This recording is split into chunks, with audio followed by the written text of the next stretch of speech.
Mga kapatid, una ay gusto natin makita, ulitin po natin yung sagot doon sa katanungan na ito. Una, ang salvation ay manggagaling sa Panginoon.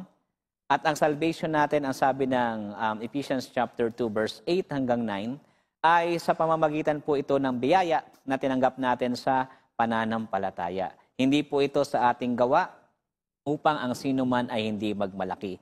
Sabi nga rin sa atin ni Pablo sa aklat po ng Galacia, na tayo po ay hindi na-justified sa pamamagitan ng gawa ng kautusan, kundi tayo ay na-justified by faith alone.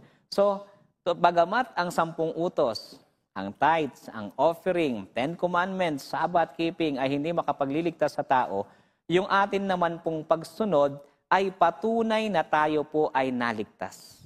Ano po? Kaya sabi nga sa atin ng Biblia, sabi ni Jesus, "If you love me, keep my commandments." At ang sabi nga po, ulitin ko po itong mga talata na binasa po natin, sa 1 John chapter 2, verse 3 hanggang 4, ganito po natin siya mababasa ayon sa mga talatang ito.